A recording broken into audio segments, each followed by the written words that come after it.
Bonjour à toutes et à tous. Aujourd'hui, on se retrouve à Prix-Malais pour nous replonger dans un événement symbolique qui a eu lieu le 27 septembre dernier, ici, dans ce même endroit. C'est ici, à la jonction des travaux entre le côté ouest et le côté est de la ligne, que nous avons choisi de réaliser la soudure symbolique permettant de connecter ensemble ces deux parties de la future ligne de tram. Cet acte symbolique s'est déroulé en présence des porteurs politiques du projet et de la direction des transports lausannois. La lourde tâche de soudure a été confiée à Madame la conseillère d'État, Nuria Gorrite, bien sûr accompagnée de nos experts techniques de la soudure. La soudure utilisée ici, c'est une soudure dite alumino-thermique qui demande un savoir-faire et un équipement très spécifique.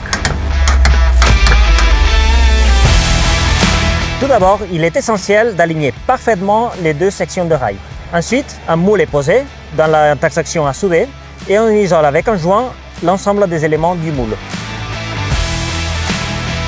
Avant de procéder à la soudure, il est important de préchauffer les rails à une température d'environ 1200 degrés.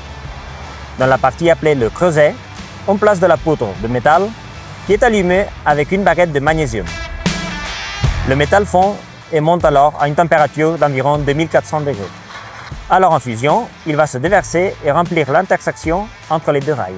Ensuite, on tranche le surplus de métal et une fois les rails refroidis, on les meule pour rétablir le profil nominal.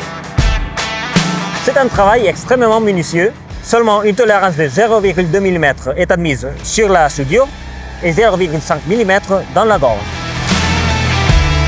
Dans le cas du projet entre Lausanne-Flon et Renan-Gare, ce n'est pas moins de 1600 soudures qui doivent être réalisées.